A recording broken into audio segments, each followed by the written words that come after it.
반갑습니다. 새벽기도에 나오신 여러분들을 진심으로 환영합니다. 우리 다 같이 샘물의 기도를 하나님께 먼저 올려드리겠습니다. 마음 모아 샘물의 기도를 하나님께 드리겠습니다. 먼저 우리의 믿음을 고백합니다. 내게 능력 주시는 자 안에서 내가 모든 것을 할 수 있느니라. 아멘. 우리 믿음을 허락하시고 일상의 주인 되신 하나님을 찬양합니다. 매일매일의 삶이 믿음의 발걸음 되게 하시고 염려와 고난 앞에서도 굳건한 믿음으로 잘 이겨내어 승리하게 하소서. 언제든지 어느 곳에 있든지 하나님의 인도를 늘 기억하며 살아가는 샘물 성도가 되게 하소서.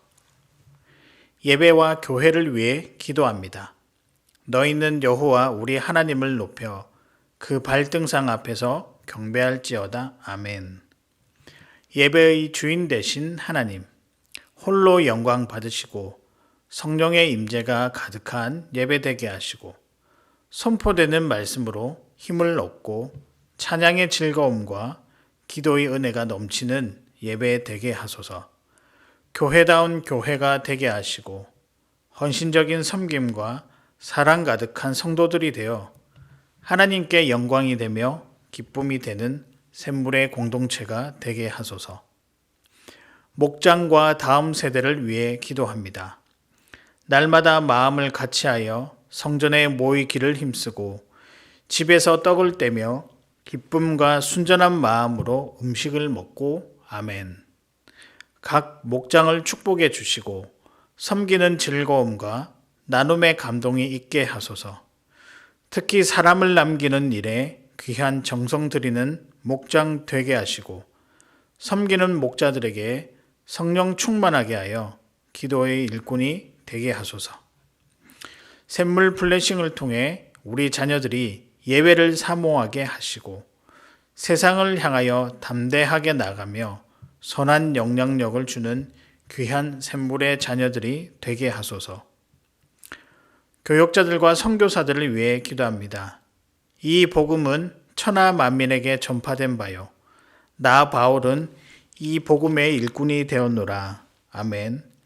교회를 위해 헌신하는 교역자들을 지켜주시고 그들의 가정과 사역 가운데 큰 은혜를 부어 주소서. 말씀의 은혜와 기도의 능력과 사랑으로 성도와 교회를 섬기게 하소서. 복음의 현장에서 예수 십자가를 외치고 헌신하는 선교사님들을 축복해 주시고 육체의 건강과 영적 강건함을 허락하소서. 믿음의 동력자들을 허락해 주셔서 하나님 나라를 잘 세워가며 가는 곳곳마다 그리스도의 향기 나타내게 하소서. 돕는 손길들이 많게 하시고 사역 가운데 많은 열매 맺게 하소서. 나라와 민족, 환우들을 위해 기도합니다. 시온아 여호와는 영원히 다스리시고 내 하나님은 대대로 통치하시리로다. 할렐루야. 아멘. 만물을 다스리시는 하나님, 코로나로부터 지키시고 모든 상황이 잘 마무리되어 어서 빨리 회복되게 하시고 여러 어려운 형편 내에 있는 성도들을 기억하시고 위로하사 다시 힘을 내게 하시옵소서. 특히 지도자들이 정직하고 헌신적이며 백성들을 사랑하는 마음으로 나라를 섬기게 하소서. 육신이 아픈 자들을 위로하여 주시고 치료의 광선으로 회복되어 이전보다 더 건강하게 하소서. 함께 돕는 가족들을 위로하시어 지치지 않게 하시고 굳건한 믿음으로 모든 과정들을 잘 견디도록 하여 주소서. 오늘도 우리를 사랑하시고 함께 하시는 하나님을 찬양합니다. 예수님 이름으로 기도드립니다. 아멘. 오늘 저와 여러분이 함께 나누실 말씀은 창세기 16장 7절에서부터 16절까지의 말씀입니다. 여호와의 사자가 광야의 샘물 곁 곧 술길 샘 곁에서 그를 만나 이르되 사레의 여종 하가라 내가 어디서 왔으며 어디로 가느냐. 그가 이르되 나는 내 여주인 사레를 피하여 도망하나이다. 여호와의 사자가 그에게 이르되 내 주인에게로 돌아가서 그 수하에 복종하라. 여호와의 사자가 또 그에게 이르되 내가 내 씨를 크게 번성하여 그 수가 많아 셀 수 없게 하리라. 여호와의 사자가 또 그에게 이르되 내가 임신하였은즉 아들을 낳으리니 그 이름을 이스마엘이라 하라. 이는 여호와께서 내 고통을 들으셨음이니라.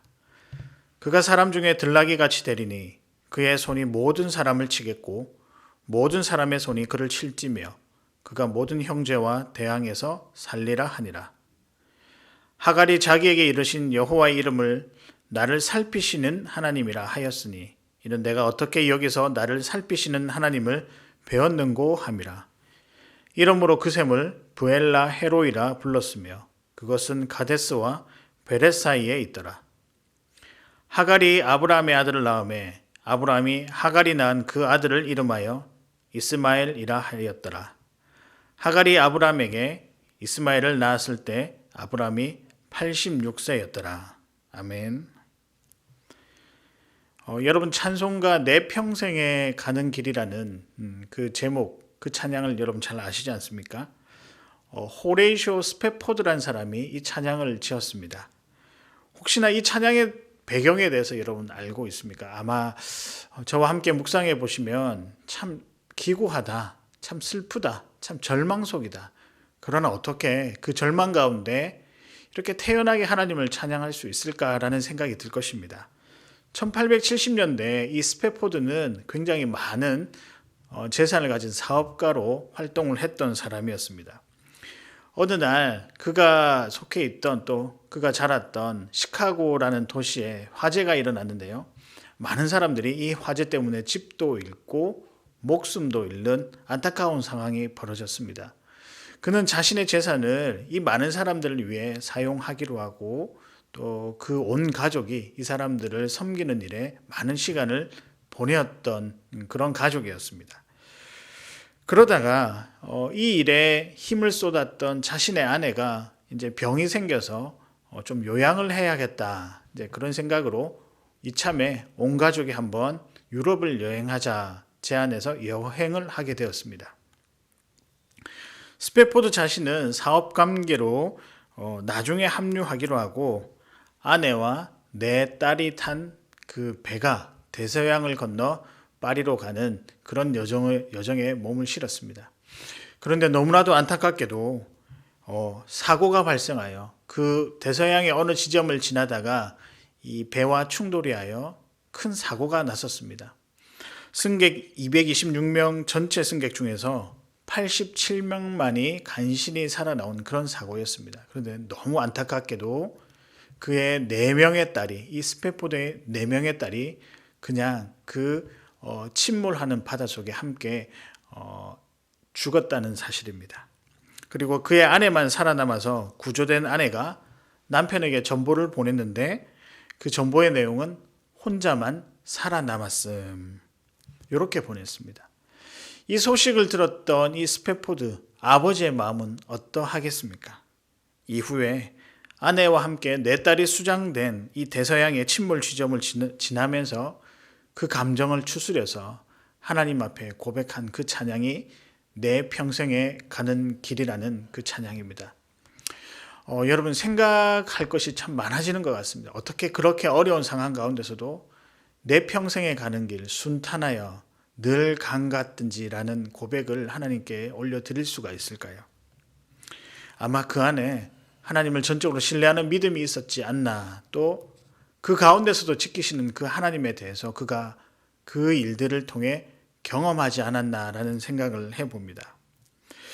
그도 그럴 듯이 이 찬양의 핵심 내용을 오늘 우리가 읽은 본문의 한 구절을 통해서 이렇게 표현할 수가 있는데요. 13절입니다. 나를 살피시는 하나님. 이 구절에 그 당시 스페포드의 마음, 절망 가운데 빠진 한 사람의 마음, 그러나 소망을 가지게 하는 그 사람의 어떤 모든 형편을 한마디로 표현하니까 나를 살피시는 하나님이다라고 고백할 수 있는 것 같습니다. 사랑하는 여러분, 어떤 순간에도 어떤 상황에도 우리 하나님은 여러분을 살피시는 분이십니다. 믿으십니까? 이 믿음 우리가 변치 않고 살아갔으면 좋겠습니다. 오늘 절망에 빠진 또 한 사람에 대해서 소개하고자 합니다. 오늘 본문에 나오는 주인공이기도 한데요. 누구일까요? 하갈입니다. 하갈에 대해서, 지금 하갈이 처한 상황에 대해서 간단하게 요약을 하면 그는 아브라함의 아내 사레의 몸종이었습니다. 그리고 그가 참 축복할 일인데 아들을 임신했다는 사실입니다. 그렇지만 주인 사레의 질투와 핍박으로 인해 지금 현재는 어떤 상황이다? 도망가는 상황이다. 이 상황을 한마디로 표현하면 절망적인 상황이다. 아무도 의지할 수 없고 아무도 도움을 줄 수 있는 사람의 곁에 없는 절망적인 상황이 하갈의 상황이라는 것입니다. 이런 절망에 빠진 하갈, 물론 하갈에 대해서 어떤 사람들은 이렇게 이야기합니다. 주인과의 관계에 있어서 처신을 잘 못해서 하갈이 아마 이런 일을 당하지 않았나, 여러 해석들이 있지만 일단은 차치하고서라도 지금 중요한 것은 그의 상황이 절망 가운데 있다는 것에 우리가 조금 집중해야 할 것입니다. 이런 절망 가운데 있는 그녀에게 필요한 것은 무엇이라고 생각을 하십니까? 물론 여러 가지가 있겠지만 가장 필요한 것은 희망, 즉 소망이라는 것입니다. 도망 나왔는데 앞으로 어떻게 될 것에 대한 확실한 희망, 확실한 소망, 아마 그에게 이것이 가장 필요하리라 생각이 됩니다. 물론 조금 생각해 보면 필요한 것은 참 많습니다. 여자 혼자 도망 나왔기 때문에 지켜줄 사람도 필요하고요. 또 먹을 것, 잠잘 것 한두 가지가 아닙니다. 그러나 이 모든 것보다 더 필요한 것은 내가 그에게 있어서 어떻게 살아갈 수 있을까라고 하는 이 소망이 가장 필요하다는 것이죠. 앞으로 부딪히게 될 상황 가운데서도 자유를 누리며 살아갈 수 있는 그 소망이 그에게 가장 필요했던 것입니다. 그러나 그녀가 가진 생각으로, 그녀가 가진 경험으로, 그녀가 가진 여러 가지 방법들 아무리 고안해내도 방법이 없을 뿐더러 그저 지금 처한 상황과 앞으로 되어질 일들을 생각만 하면 하염없는 감정 소비만 될 뿐입니다. 그녀에게 지금 이 소망, 이 앞으로 살아나가야 될 소망을 누군가가 채워준 것이 필요합니다. 그런데 이 소망에 대해서 누군가가 채워주고 있습니다. 누굴까요? 오늘 읽었던 본문 11절과 13절을 좀 한번 읽어보겠는데 11절에는 너의 아들을 이스마엘이라 하라. 여호와께서 내 고통을 들으셨습니다. 또 13절에 보면 하갈이 자기에게 이르신 여호와의 이름은 나를 살피시는 하나님이라 하였으니 소망을 채워주는 분이 누굴까요? 하나님이셨습니다. 하나님이 그 하갈에게 소망이었던 것입니다. 절망의 순간에 아무런 대책이 생각나지 않는 순간 그 누군가가 나의 모든 상황을 알고 내 모든 어려움과 염려를 좀 대신 해결해 주면 어떨까? 그리고 아무도 나의 마음을 알아주지 않아서 밀려오는 그 고독감, 여러 생각만 하면 할수록 나락으로 떨어져 가는 그런 상황 가운데 소망의 하나님은 마치 우리 곁에 없는 것 같아 보이지만 소망의 하나님은 항상 우리 곁에 있다는 사실을 꼭 기억하시길 바랍니다.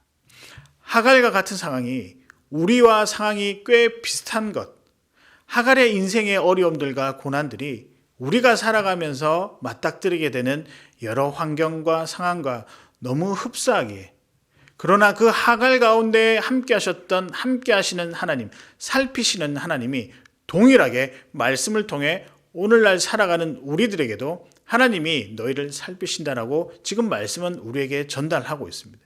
이 사실을 우리가 믿어야 할 것입니다. 여러분, 하나님이 우리와 함께 계신다는 사실, 이것이 신앙의 핵심이자 성도의 삶이 녹록지 않음에도 불구하고 계속된 발걸음을 옮길 수 있는 힘의 근원이라는 사실. 그래서 사랑하는 여러분, 우리 하나님이 여러분의 소망 되십니다. 이 소망의 하나님을 오늘 말씀에서는 우리를 살피시는 하나님이다 라고 표현하고 있습니다. 그래서 오늘 이 시간에 이 살피시는 하나님 조금 더 한번 깊게 한번 묵상해 보기를 원하는데요. 그분은 우리의 가장 연약한 부분을 살피시는 분이십니다. 여러분, 하갈에게 있어서 가장 연약한 부분이 무엇이라고 생각합니까? 자유입니다. 그에게는 자유함이 없다는 것이 다른 어떤 이유보다도 가장 크게 부각되어지는, 또 자신의 상황을 짓누르고 있는, 마음을 짓누르고 있는 연약한 부분입니다. 살해의 여종이죠. 또 그래서 마음대로 할 수 있는 것이 없고, 심지어 모든 상황 가운데 눈치를 봐야 하는 안타까운 상황 가운데 있습니다. 너무나도 축복이라고 할 수 있는 이 자녀를 가졌음에도 불구하고 주인 살해의 멸시와 핍박 때문에 도망갈 수밖에 없는, 그런 핍박을 모조리 받아내야 하는 상황이 하갈의 상황입니다. 자유함이 없는 그가 선택할 수 있는 대안은 무엇일까? 다른 말로 이 자유함을 얻기 위해서 그가 가장 연약한 부분을 없애버리고 극복할 수 있는 그가 생각해낸 방법은 무엇일까? 도망이라는 거죠.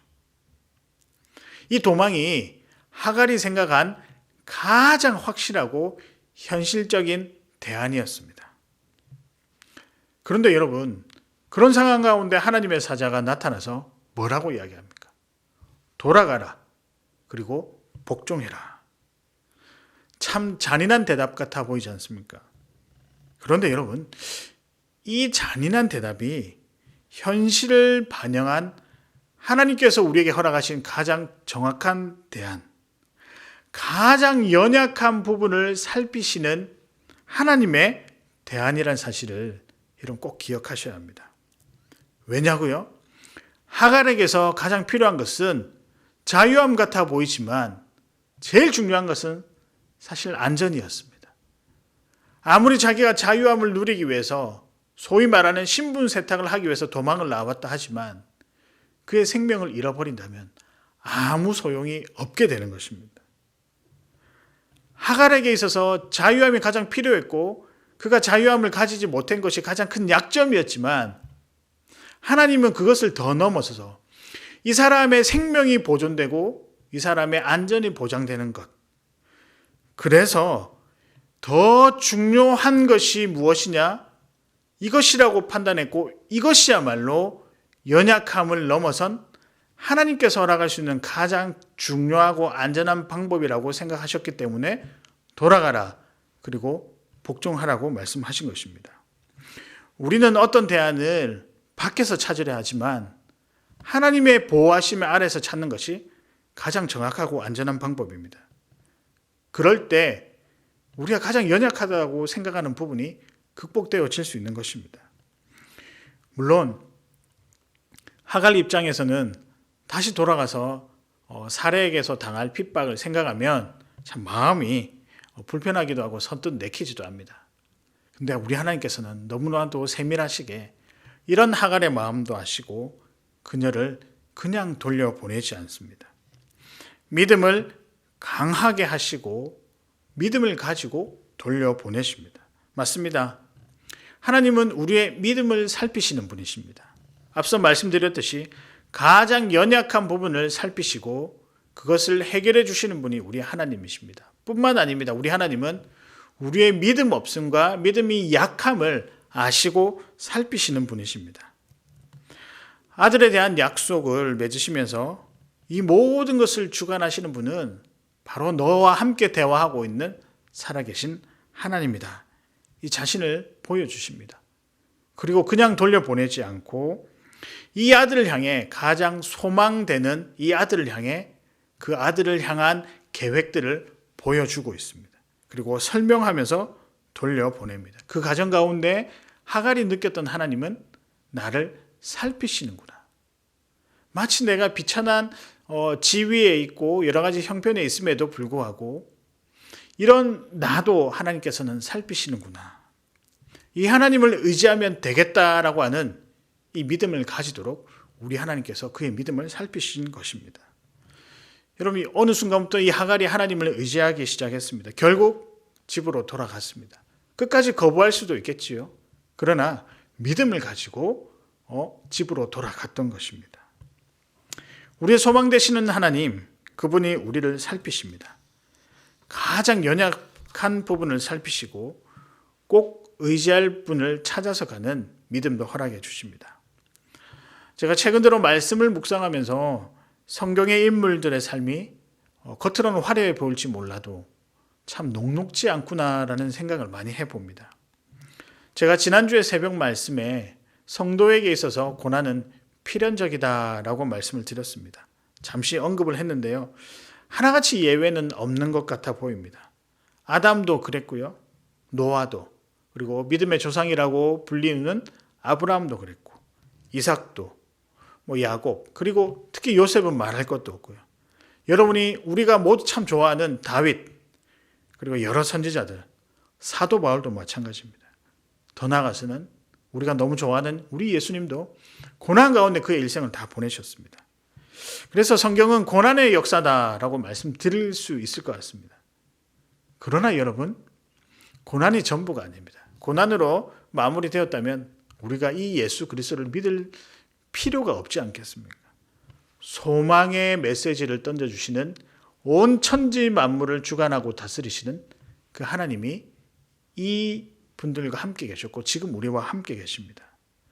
어려운 상황 속에서도 소망을 품게 하시고 소망을 주시면서 환경이나 상황이 변하는 그런 기적 같은 상황을 베푸시는 것이 아니라 환경을 넘어선 소망을 바라볼 수 있는 믿음을, 관점을, 생각을 우리에게 허락하신다는 겁니다. 이런 경험은 만물을 다스리시고 역사하시는 하나님을 본 경험이고요. 그리고 이 믿음은 우리와 함께 하신다는 그 사실 그 자체입니다. 우리는 환경이 바뀌기를 소망합니다. 내가 원하는 대로 또 내가 생각한 대로 바뀌는 것이 가장 성도로서 간구했기 때문에 하나님께서 주시는 가장 합당한 답이다라고 생각할 때가 있습니다. 하갈처럼 신분이 주인이 없는 곳을 찾아서 신분 세탁을 할 수 있는 곳이 가장 안전한 곳이라고 생각을 했고 그런 환경이 조성되기를 그가 바랬을 것입니다. 그러나 환경이 바뀐 것은 하나도 없습니다. 환경이 바뀌었다라고 해서 우리가 받는 스트레스의 양이 줄어드는 것도 확신할 수가 없습니다. 더 중요한 것은 하나님을 보는 것입니다. 그 하나님의 살피심에 힘을 얻고 집으로 다시 돌아갈 수 있어서 변하지 않는 상황이지만 나를 살피시는 그 하나님, 이전에 느껴왔던 자신의 인생을 바라보는 관점이 이제는 살피시는 하나님을 경험한 후에 바뀌어서 똑같은 삶이지만 다르게 받아들이는 것, 이것이 성도에게 있어서의 비밀이자 성도의 삶의 놀라운 은혜라고 생각을 합니다. 여러분, 그래서 결국 믿음이란 소망 되시는 하나님이 나를 살피신다라고 하는 확신, 다시 말씀드릴까요? 소망 되시는 하나님이 나를 살피신다는 확신, 이 약속을 붙드는 것이 믿음입니다. 물론 이까지 가기까지는 그 과정 속에서 흔들릴 수도 있고 우리의 믿음이 우리의 게으름을 통하여 뒤로 퇴보하는 것 같이 느껴질 수도 있습니다. 그렇다고 해서 여러분 우리의 성도의 삶이 끝난 것이 아니라 우리가 성도로서 성도로서의 역할을 다 하지 않는 것도 아닌 것입니다. 하나님을 붙잡지 않아서 하나님이 도와주시지 않는다라고 오해하는 것도 그것도 좀 바른 생각은 아닌 것 같습니다. 우리가 늘 이렇게 많이 생각합니다. 믿음이 없는데 하나님이 날 도와주실까? 믿음이 연약한데 하나님이 나와 함께 하실까? 그러나 여러분, 우리 하나님은 약속의 자녀를 끝까지 살피시는 분이십니다. 우리보다 믿음이 연약한 자도 하나님이 살피십니다. 그리고 실수를 많이 하는 자들도 하나님이 살피십니다.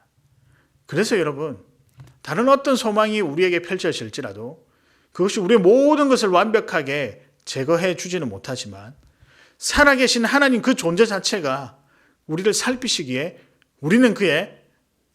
그는 우리의 완전한 소망이다라고 고백할 수 있는 것입니다. 우리 구원을 한번 생각해 보십시오. 믿음을 알고 구원의 확신을 가진 상황에서 과거를 한번 돌아보십시오. 구원이 얼마나 우리에게 허락된 것이 얼마나 감사한지 여러분 입으로 고백할 수 있을 것입니다. 그만큼 우리가 연약한 상태였던 것입니다. 행여나 구원에서 멀어져서 영혼이 구원받지 못할 상황을 여러분 상상이나 해보며 가슴이 철렁 내리기도 합니다. 그럼에도 지금 우리는 내 영혼은 안전하다라고 하나님 앞에 고백할 수 있는 이유는 그분이 우리의 소망 되어 주시고 그분이 우리를 뭐 하신다고요? 살피고 계신다는 사실입니다. 사랑하는 여러분, 오늘 하나님께서 여러분을 살피시고 계십니다. 그리고 회복시킵니다. 그리고 끝까지 영원히 여러분과 함께 하실 것입니다. 이 사실을 믿음으로 받고 오늘도 우리를 살피시는 하나님과 동행하며 살아가시는 우리 사랑하는 귀한 성도 여러분 되시기를 주님의 이름으로 축복합니다. 이 시간 함께 기도하실 때요, 나를 살피시는 하나님, 이 사실을 의심하지 말고 늘 믿고 의지하는 자가 되게 해달라고 기도하시고요. 두 번째는 다가오는 주일 예배를 위해서 성령의 임재를 경험하는 귀한 예배 드릴 수 있도록 기도해 주시고요. 마지막으로는 주변에 여튼 아픈 자들이 많습니다. 그들의 건강과 그들의 회복을 위해 기도하시고 자유롭게 돌아가도록 하시겠습니다.